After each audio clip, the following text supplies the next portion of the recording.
nuestra serie. Llegamos en Colosenses capítulo 3. Colosenses 3. Vamos a leer de versos 1 a 17. 1 a 17. Llegamos aquí para escuchar la palabra de Dios. La vida que ya tienes es el título de nuestro mensaje. La vida que ya tienes. Versos 1 a 17 dice la palabra de Dios. Si pues habéis resucitado con Cristo, buscad las cosas de arriba donde está Cristo, sentado a la diestra de Dios. Poned la mira en las cosas de arriba, no en las de la tierra, porque habéis muerto, y vuestra vida está escondida con Cristo en Dios. Cuando Cristo, vuestra vida, se manifieste, entonces vosotros también seréis manifestados con Él en gloria.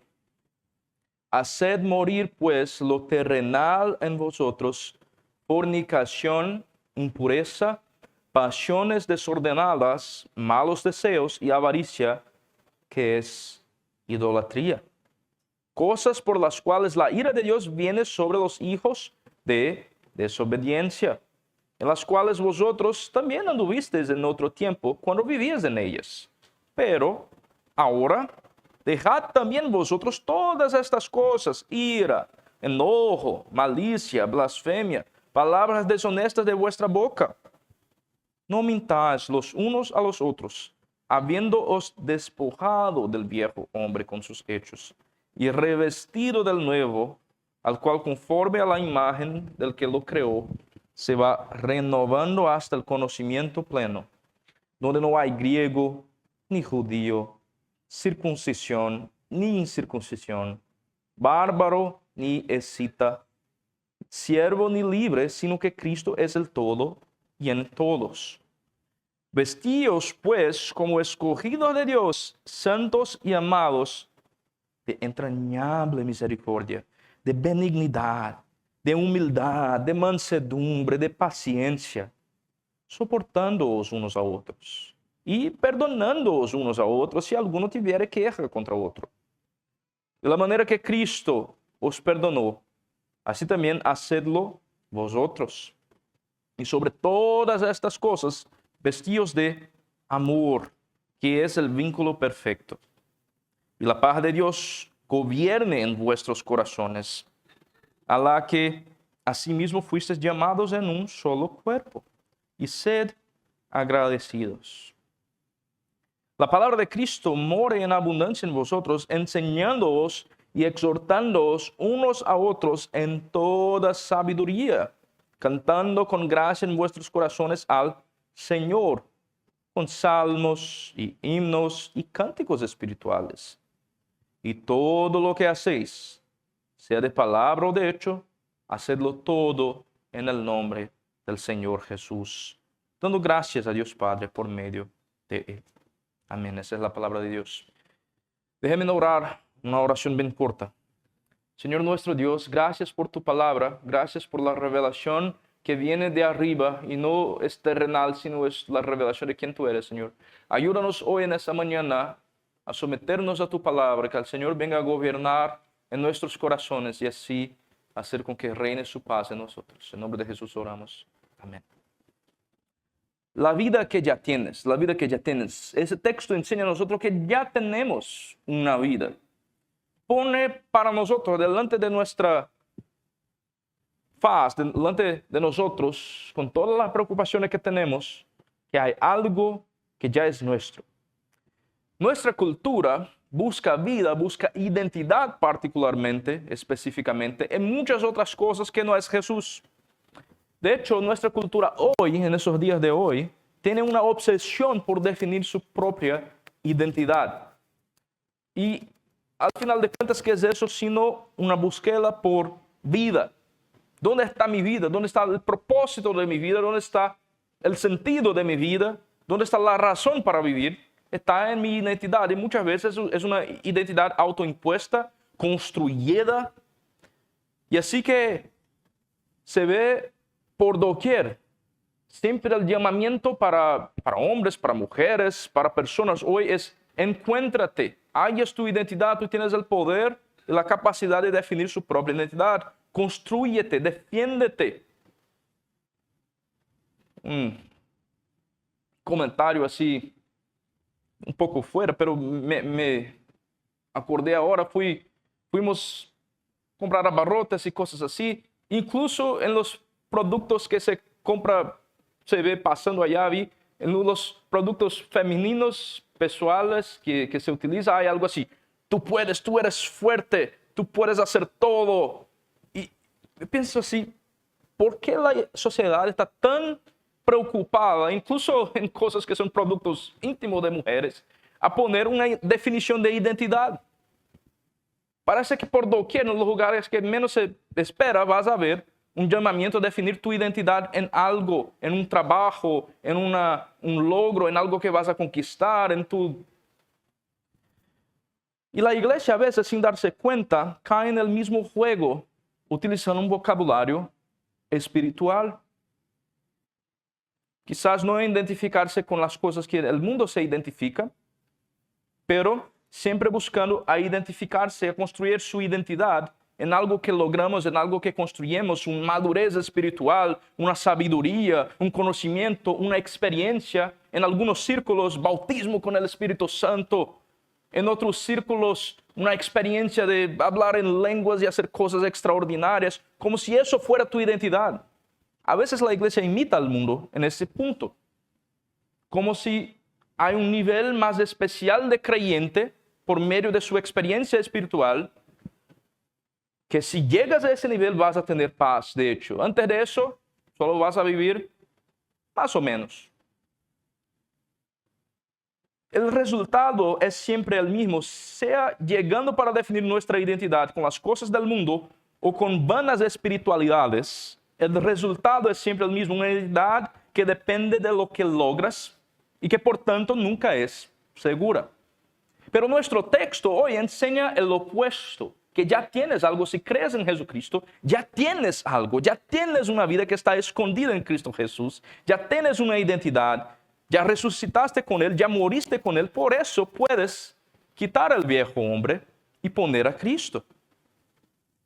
Es un texto excelente para nosotros para confrontar esa búsqueda sin fin por identidad que el mundo pone delante de nosotros, sea por medio de cosas mundanas o espirituales, que Pablo ya explicó en el último texto, que no tienen poder para satisfacer los apetitos de la carne, reglas humanas o culto a ángeles, no comer, no beber, ser una secta, o buscar experiencias maravillosas, y cuando llego allá y tengo esa experiencia voy a quedar completo, sea una cosa u otra. Si estás buscando tu identidad fuera de Cristo, va a ser vanidad, pero nuestro texto va a desarrollar, después de criticar las enseñanzas de los falsos maestros que vimos el último domingo, va a desarrollar con más detalles qué es que tenemos. Y aquí está lo que nuestro texto enseña. Escucha eso, voy a repetir. Tu vida, si eres creyente, tu vida ya existe y tu identidad ya está bien establecida, está escondida con Cristo. Por eso puedes morir a lo viejo, vestirte de lo nuevo y hacer todo en el nombre de Jesús. Voy a repetir. Si eres creyente, y Pablo está mayormente tratando de creyentes aquí, vamos a explicar eso. Tu vida ya existe y está escondida en Cristo. Tu identidad no está para ser construida, edificada, hallada o desarrollada o defenderla. No está en tu sexualidad, no está en tus fuerzas, no está en tu trabajo, no está en tu capacidad intelectual o espiritual. Pero si eres creyente, tu vida ya existe, está escondida con Cristo, por eso puedes morir a lo viejo, vestirte de lo nuevo y hacer todo en su nombre. Trato de establecer bien claro lo que el texto está enseñando en general, para que vengamos a ver cómo Pablo desarrolla ese argumento. Pero vemos eso en 3 puntos aquí. Versos 1 a 4, que ya tenemos vida con Cristo, ya resucitaste con Cristo. Versos 5 a 11, si quiere tomar nota, ya moriste con Cristo. Por eso el viejo hombre puede morir, se lo puede quitar.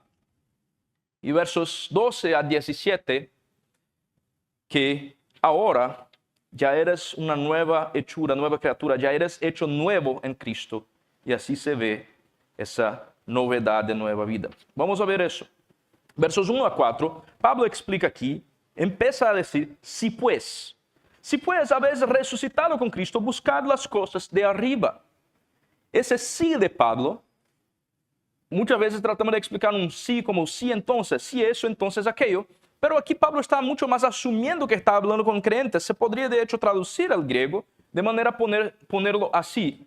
Puesto que eres un creyente, una vez que eres un creyente, y claro, eso asume la realidad de creer en Jesucristo, entonces se sigue esas otras cosas. Pablo está desarrollando lo que ya dijo en verso 20 del último mensaje. Vamos a leer verso 20 aquí. Pues si habéis muerto con Cristo en cuanto a los rudimentos del mundo, y ahí Pablo va a explicar por qué, como si vivieses en el mundo, se sometes a preceptos de vanidad, de sombras, de cosas que fueron. Pero ahora el lado positivo, si habéis muerto para el mundo, también estás viviendo con Cristo. Si pues habéis resucitado con Cristo, entonces, ¿qué debemos hacer? Buscad las cosas de arriba. Él ya presupone, ya se supone que cuando está hablando que está tratando con creyentes. El punto de partida aquí no es un imperativo que empieza, un orden que empieza sin una explicación, pero está asumiendo una realidad antes. Y eso es muy importante en la vida cristiana. No hay, déjame utilizar los términos gramaticales y voy a explicarlos. No hay poder en los imperativos sin los indicativos. Una orden sin un fundamento, sin una base sólida, sin algo para establecer por qué se debe cumplir esa orden y cómo se puede cumplir esa orden, no tiene valor. Si la Biblia solamente es un libro de reglas que dice tienes que ser santo y hacer eso y aquello, pero nos da a nosotros el Evangelio, que es la base, el fundamento, que da no solamente la posibilidad del cumplimiento, pero también la fuerza, el poder, la razón y la motivación para el cumplimiento de esas cosas. Si la Biblia es solamente eso, sin aquello, no hay valor ninguno en esa palabra. Pero la Biblia asume la realidad del Evangelio cuando llama a nosotros a vivir el Evangelio. Si pues habéis resucitado con Cristo.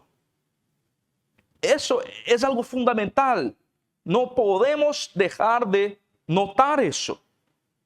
Es solamente la realidad que yo estoy en unión con Cristo, en su resurrección, que me permite buscar las cosas de arriba.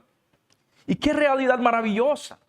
Cuando Jesucristo vino, vivió una vida santa, murió, resucitó, hizo todo eso para que el creyente pueda tener unión con Cristo.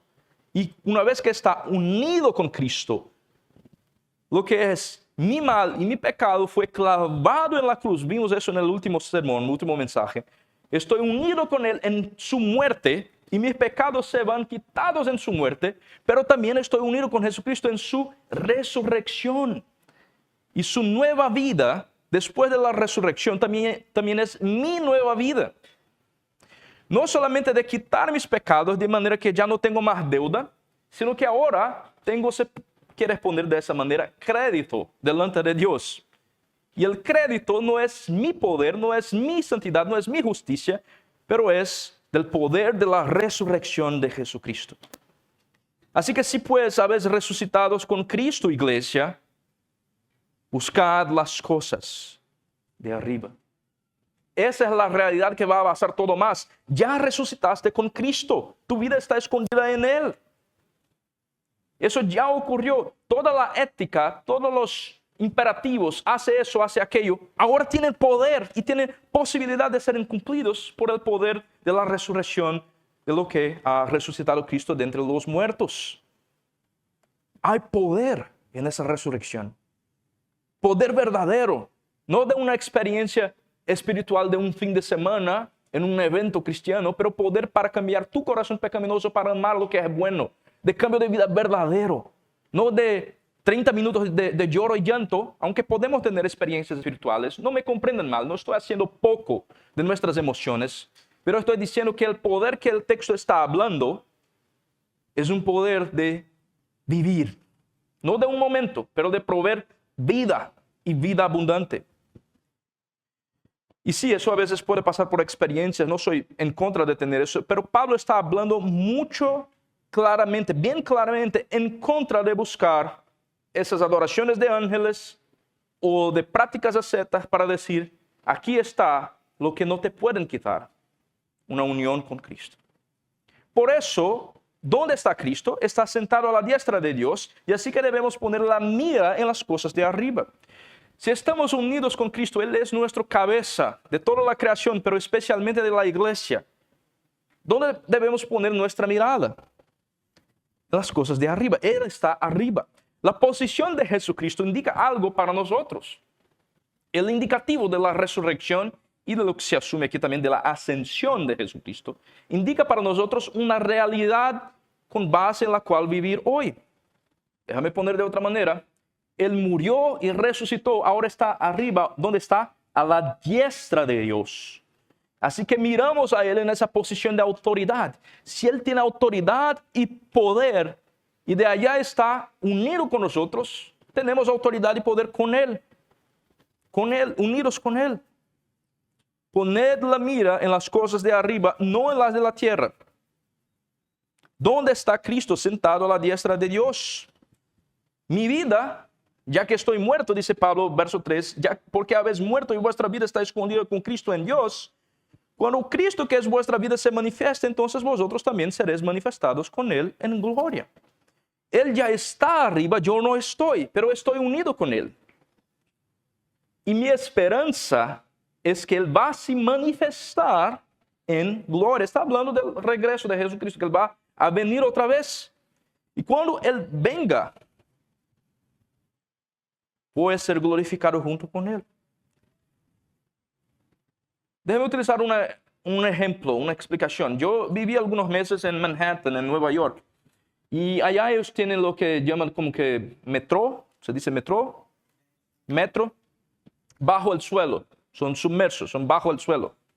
Subterráneo, gracias. Y en esos metros subterráneos, a veces estás allá, es un poco oscuro, pero cuando se ve llegando un metro lejos, se ve solamente la locomotiva. Creo que se dice así, es el primer de los vagones que están anclados en la locomotiva. Locomotora, gracias. Mejor que decir cuchara y cucaracha. La locomotora es el primer carro que tiene, aquí tiene el motor. Todos los otros vagones, los otros carros están anclados.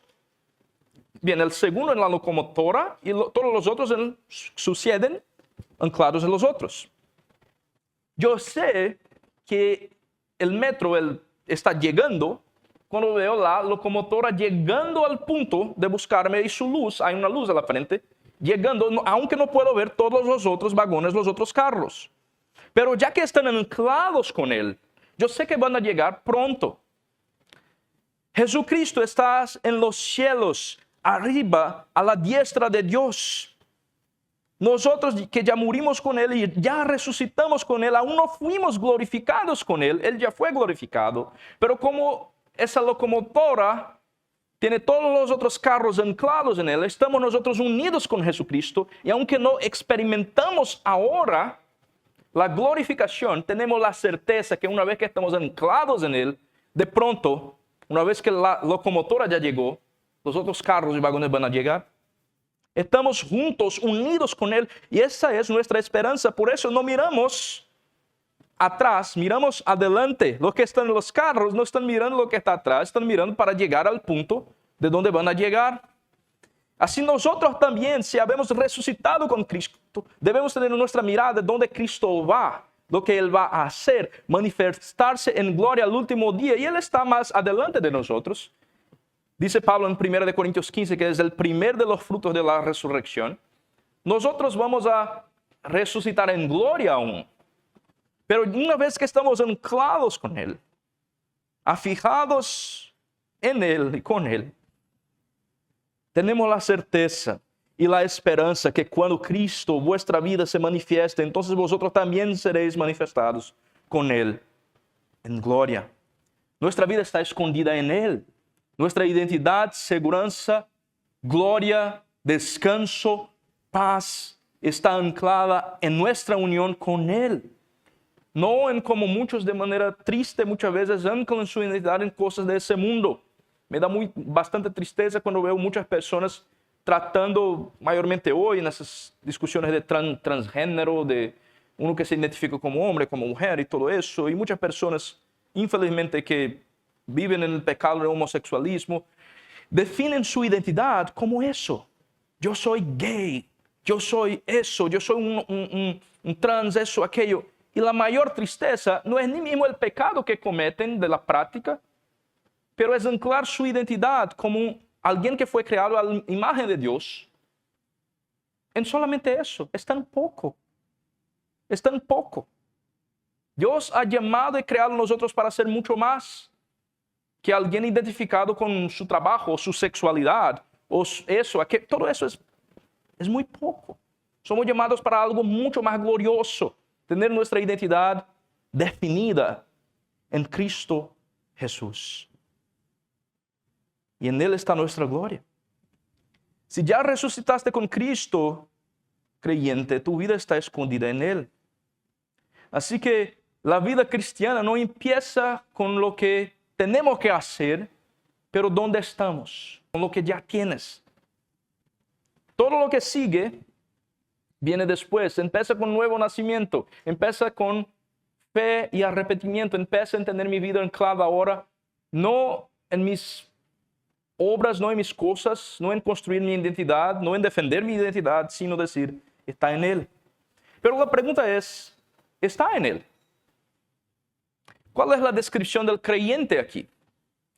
Claro, no estamos pensando que vamos a tener perfección, pero el creyente es alguien que tiene ganas, tiene gozo, tiene deseo de ver a Cristo en su gloria.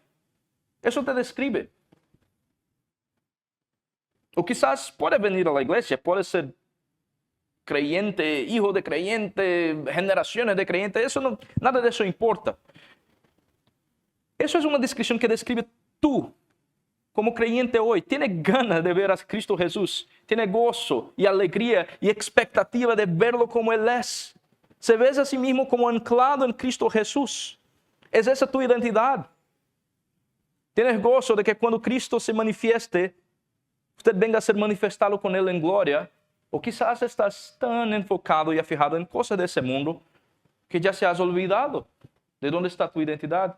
Quizás en ningún momento tu identidad estuvo allá. Son preguntas que debemos hacer para nosotros mismos. Pablo habla con creyentes asumiendo una realidad, pero ¿es eso una realidad para usted? Bien, cada uno de nosotros vamos a contestar a Dios en el último día.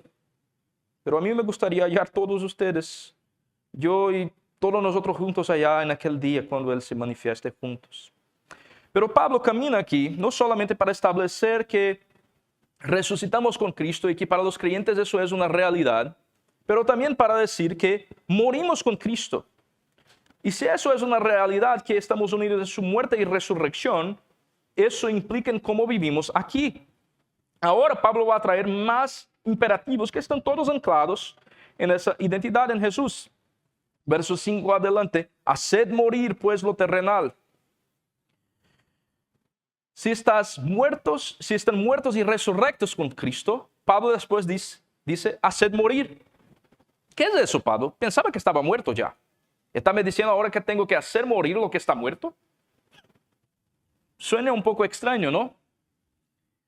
Bien, vivimos en esa realidad, en ese mundo del ya, pero todavía no. Del ya, pero todavía no. Así como, utilizando otra vez la imagen de la locomotora, está anclada en los vagones allá, aunque la locomotora ya está más a frente y ya ve el todo del destino del camino, los que están, aunque anclados en la misma identidad, no pueden ver el todo aún, ni experimentar lo que la locomotora experimenta. Lo que maneja la locomotora ve todo a frente, lo que está en el medio no ve.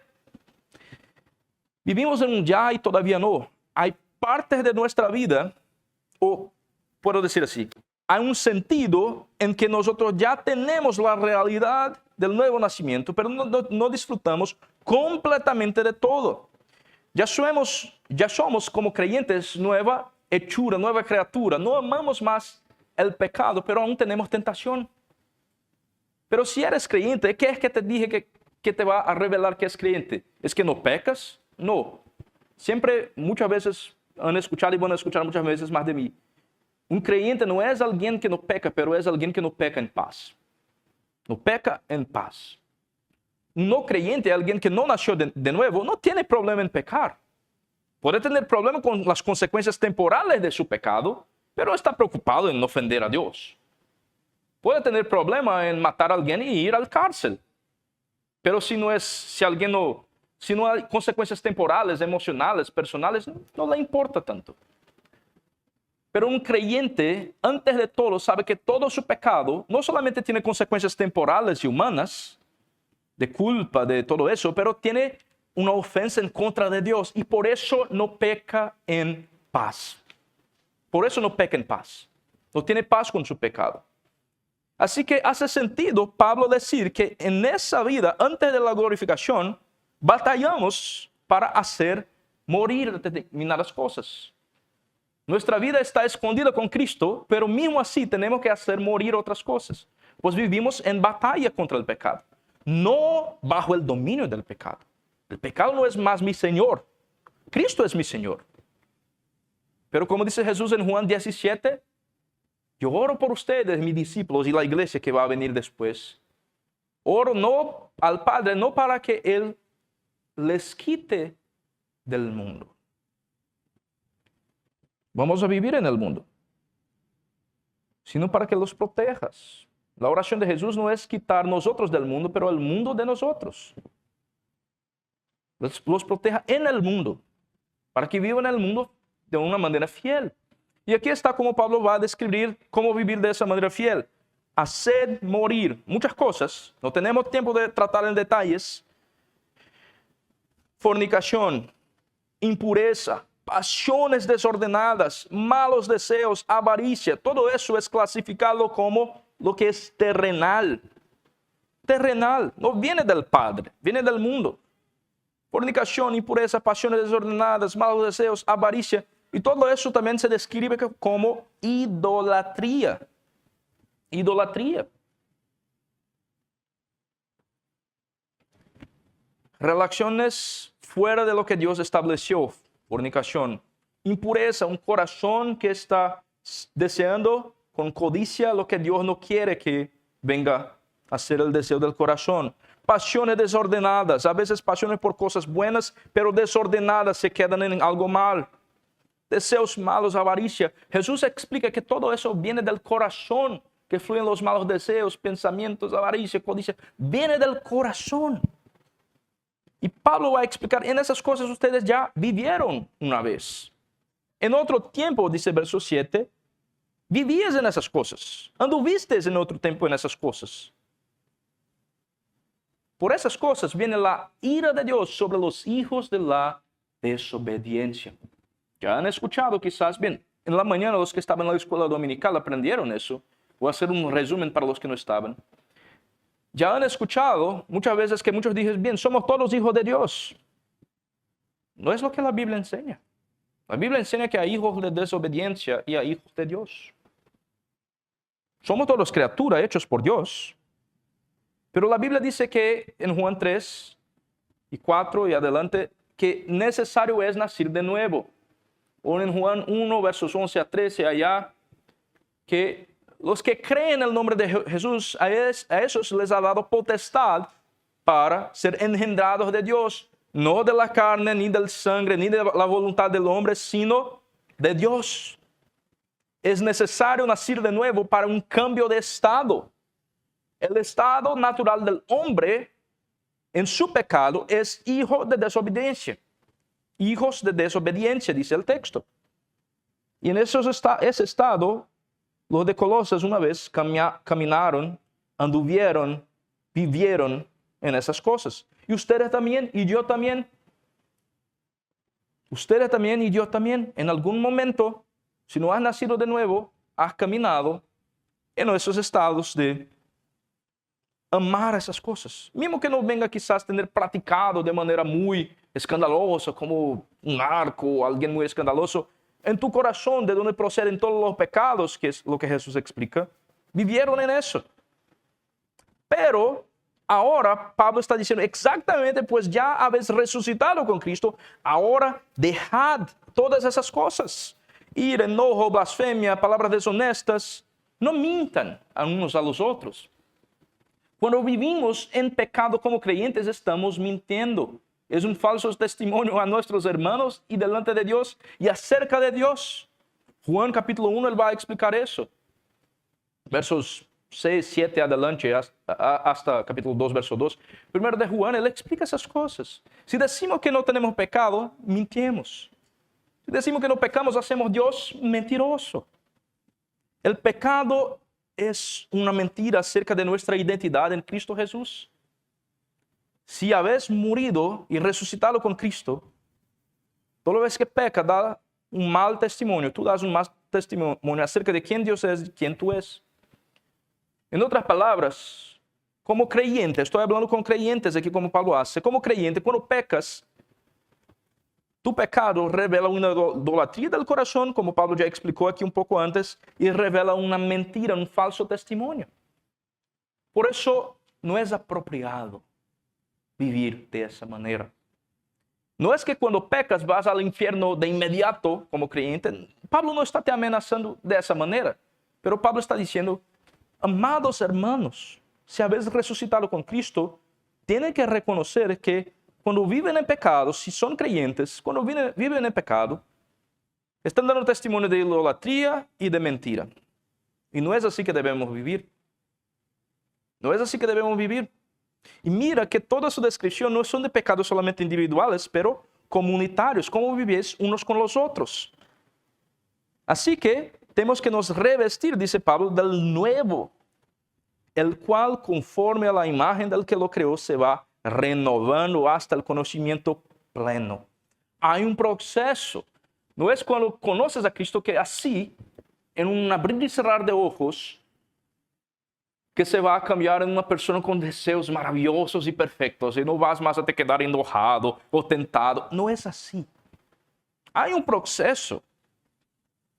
Se va a renovar a la imagen del que lo creó, a la imagen de Jesucristo, hasta el conocimiento pleno. Es un proceso, pero empieza en algún momento. Y quedar en la caminada, en medio de una batalla, te da un buen testimonio que estás en la caminada. Pero no tener ninguna resistencia al pecado, o no hablar en contra del pecado, no luchar en contra del pecado, quiere decir que estás muerto.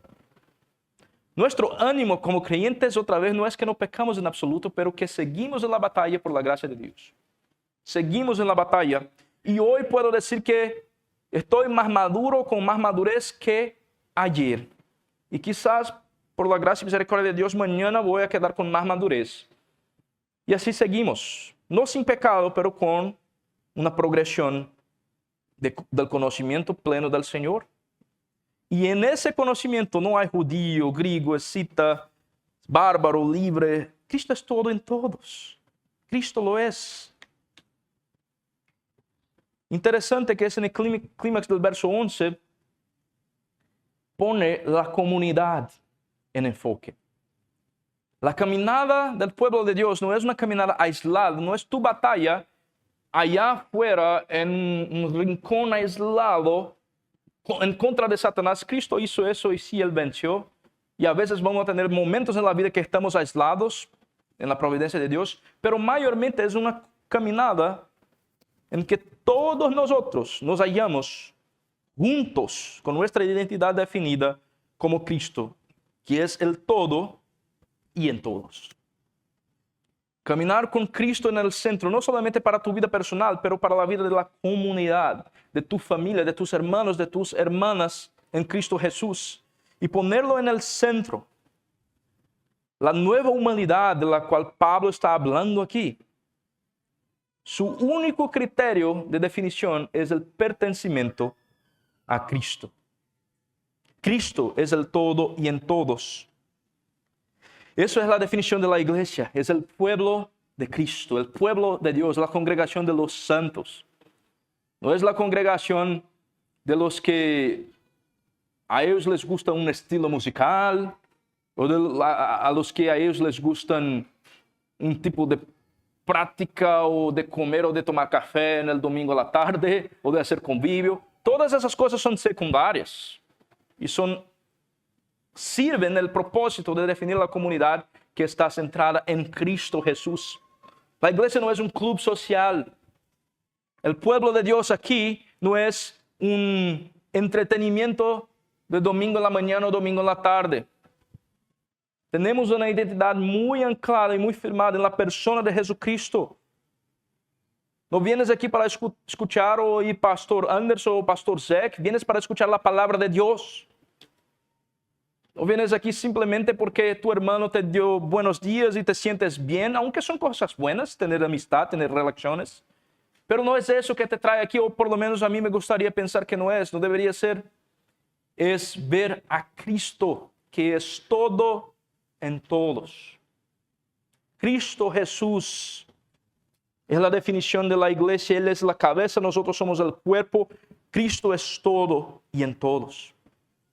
Así que cuando vemos a eso, tenemos paz de ver diversidad en la congregación, de que eso no es un problema.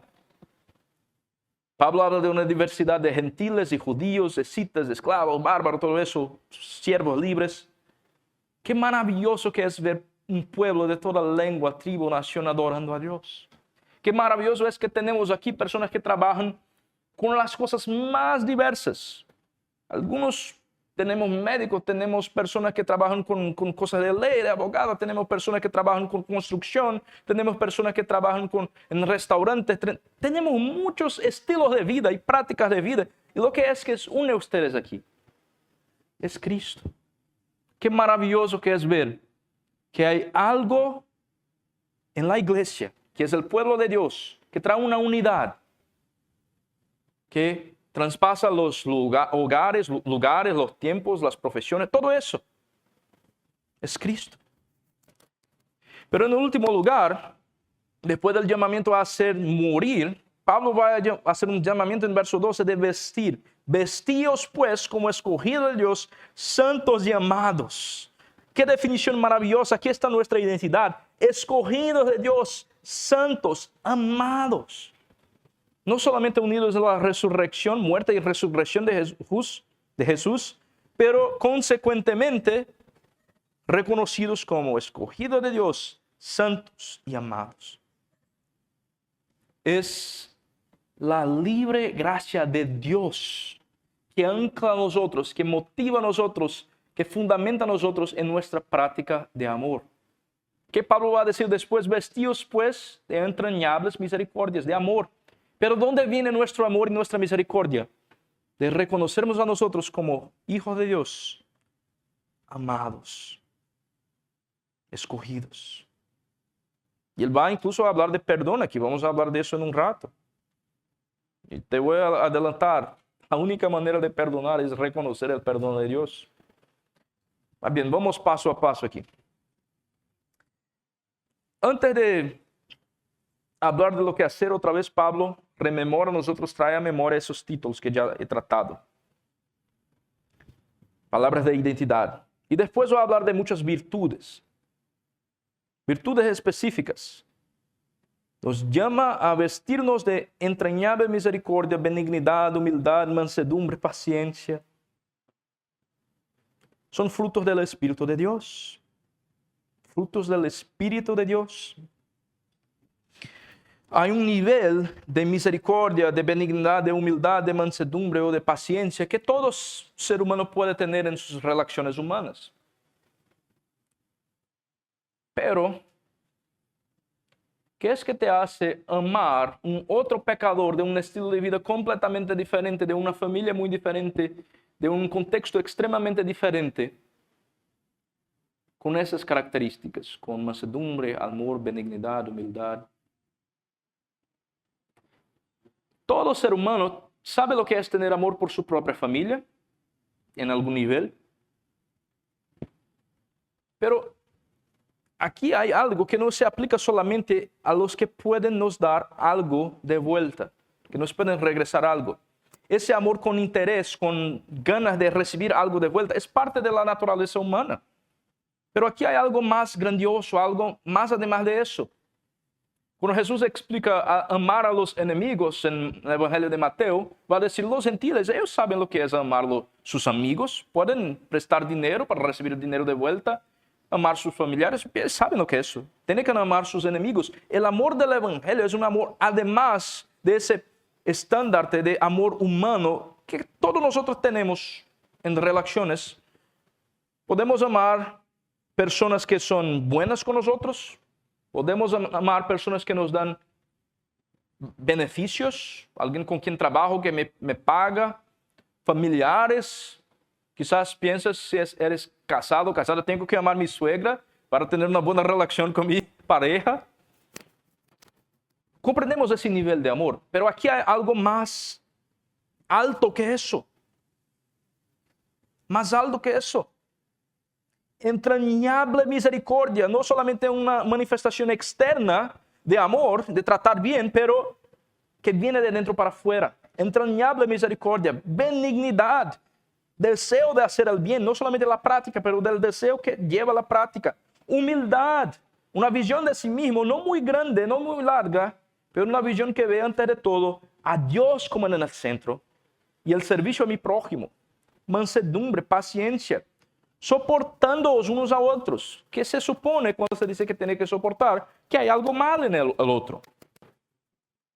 La Biblia llama a nosotros a amar no solamente lo que es amable, pero también lo que no es amable en nuestro hermano, en nuestra hermana.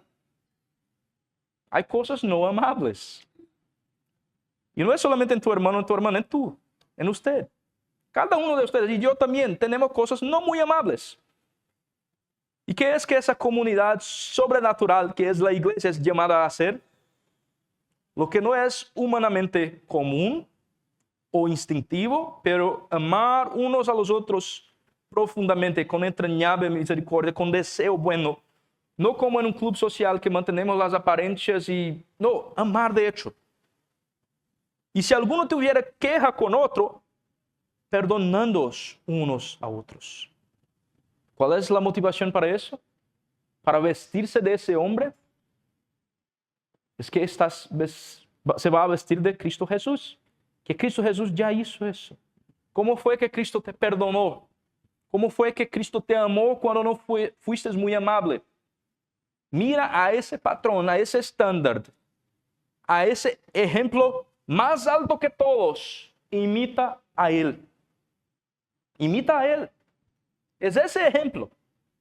No es el ejemplo de compararme a mi jefe o a mi vecino o a mi amigo o a mi pareja o a otro familiar y decir, bien, ya estoy un poco mejor que esa persona, no estoy tan mal.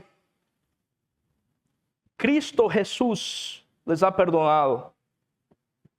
Por eso deben perdonar unos a los otros. Así también hacedlo vosotros de la manera que Cristo os perdonó. Qué alto, qué supremo es ese ejemplo. Pero por la gracia de Dios es posible. Es posible. Cuando tú no tienes la capacidad de perdonar, y voy a dejar eso bien claro aquí. En primer lugar está hablando de perdonar unos a los otros en la iglesia. Pero perdón se aplica también, y tiene ese llamamiento en otros lugares en la Biblia, a veces personas que no te piden perdón. Hay una diferencia entre tú perdonar a una persona y establecer una relación que una vez se quedó rota, establecer esa relación de nuevo.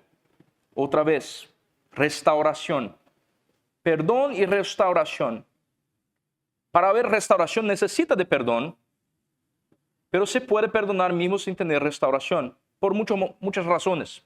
Si alguien que hizo algo en tu pasado, que no tiene más contacto, que murió o algo así, deja delante de Dios y dice, Señor, tú eres el que va a juzgar. Y decir, Señor, Voy a dejar al Señor como el juez. Eso es esencialmente la base del perdón. Decir que yo no soy el juez, está en las manos de Dios. Y hay casos y hay contextos en que se debe perdonar, pero no establecer la relación otra vez, pues te vas a poner en peligro o te vas a poner en situaciones malas y la persona quizás no cambió lo suficiente para restaurar la relación.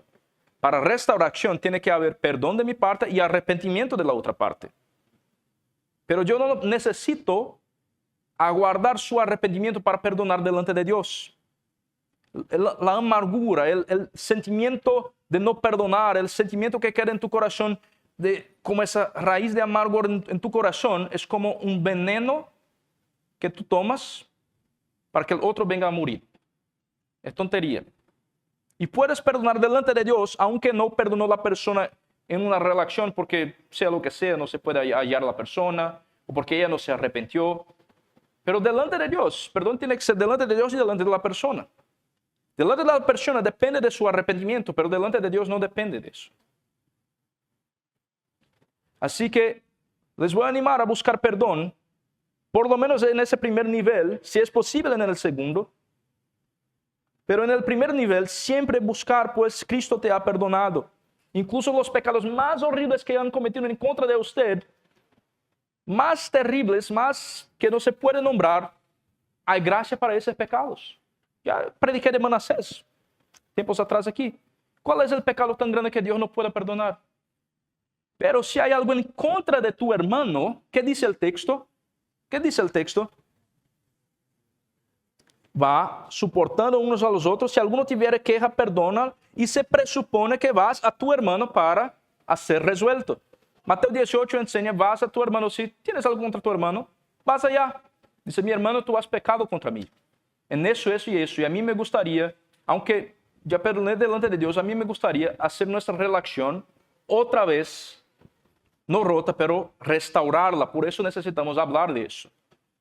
Y eso no es fácil. Es mucho más fácil quedar con mi amargor, con mi dolor, con mi incómodo y no decir nada. Lo que es difícil es restaurar la relación, pero es eso que somos llamados a hacer. La Biblia dice eso. De la manera que Cristo os perdonó, así también hacedlo vosotros y vestíos de amor, el vínculo perfecto. Y la paz de Dios gobierne en vuestros corazones, ya que fuisteis llamados en un solo cuerpo. Todo eso tiene que ver con el propósito de Dios de hacer un cuerpo. Y no puede tener un cuerpo en que el brazo no comunica con la pierna y que la pierna intenta ir para un camino, el brazo va para el otro camino. Por eso necesita de restauración en el cuerpo de Jesús. Pero interesante que dice la paz gobierne. Gobierne. La paz de Dios gobierne en vuestros corazones. No es mi corazón que gobierna, es Dios que gobierna mi corazón. Dios que gobierna mi corazón, y cuando Él gobierna mi corazón, hay su paz. La paz de Dios gobierna en vuestros corazones. La paz de Dios viene particularmente de eso, de dejar Dios ser Dios. ¿Y cómo hacemos eso? Escuchamos un poco acerca de eso también en la mañana en la escuela dominical, que parte de nuestra fe tiene que ver con conocimiento y conocimiento de la palabra. Verso 16 explica a nosotros que necesitamos crecer en el conocimiento. La palabra de Cristo mora en abundancia en vosotros, enseñando, exhortando en sabiduría, cantando con gracia, gratitud, y todo lo que hacéis para la gloria de Dios. Otra vez es un proceso, vimos ya eso en verso 10, que revestido del nuevo se va renovando hasta el conocimiento pleno. ¿Cuál es el medio para se renovar hasta el conocimiento pleno? Los medios de gracia que llamamos. La palabra abundantemente morando en nosotros, comunión con los hermanos, ve que las canciones, salmos, himnos y cantos espirituales no es aislado, es con el pueblo de Dios. Ustedes cantando unos a los otros, compartiendo la palabra unos a los otros, comunión. Es un excelente medio de gracia. Oraciones. Oraciones. aunque no tan explícito aquí, pero es otro medio que Dios utiliza. Y todo lo que hacéis, sea de palabra o de hecho, hacedlo todo en el nombre del Señor Jesucristo con gratitud, dando gracias a Dios. La gratitud es la semilla, o se puede decir, es la evidencia de un corazón regenerado. Y a partir de la semilla de gratitud que se siembra en nuestro corazón, vamos a crecer más y más en gracia. Ya el corazón que está muchas veces no satisfecho en Dios, no tiene gratitud, tiene lo opuesto. No está satisfecho y queda con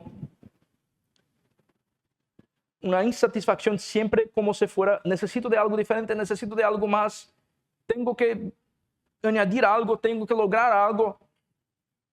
Bien, la Biblia llama a nosotros a gratitud, a un vivir de gratitud. Y con esa gratitud vivimos haciendo todo lo que hacemos para la gloria de Dios.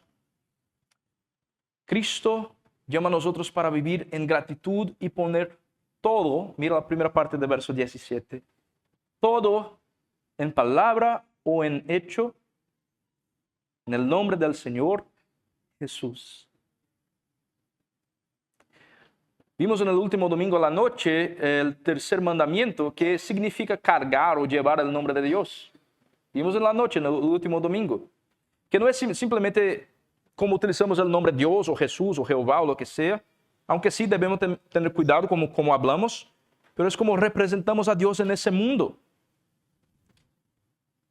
Aquí el equivalente en el Nuevo Testamento del mismo mandamiento, del tercer mandamiento, todo lo que hacemos, nuestra vida delante de Dios, corandeo, delante de Dios, en todo lo que hacemos es para el Señor Jesucristo. En palabra o en hecho, estamos cargando el nombre de Jesús. Tú estás llevando el nombre de Jesús para dar buen o mal testimonio de quién Él es. La Biblia llama a nosotros, en palabra o en hecho, en todo, vivir para la gloria de Dios. Qué maravilloso privilegio. Y qué grandioso llamamiento también. ¡Wow! Pero sí, eso es posible. Pues si morimos con Él y resucitamos con Él, la Biblia nos da a nosotros un mandamiento que no podemos cumplir. Tenemos la posibilidad, capacidad y poder en unión con Cristo Jesús de hacer morir lo terrenal, de vestirnos como los escogidos de Dios, de Cristo Jesús, y de hacer todo para la gloria de Dios. Así que tu identidad creyente no está en riesgo cuando tú pecas, pero sí cuando pecas das un mal testimonio del nombre de Jesús. Pero tu vida está escondida con Cristo Jesús en Dios, y es allá que vas a hallar fuerza, poder para la batalla en contra del pecado. Es allá que vas a hallar poder y fuerza para hacer morir al viejo hombre, para vestirse de Cristo Jesús. Y es en Cristo Jesús que vas a poder vivir haciendo todo, en palabra y en hecho, para la gloria de Dios. Y todo, la tarea que nadie ve, todo en el nombre de Jesucristo, todo con gratitud. Esa es la vida que ya tienes. Esa es la vida que ya tienes en Cristo Jesús. Así que vívela toda para Él. Vamos a orar.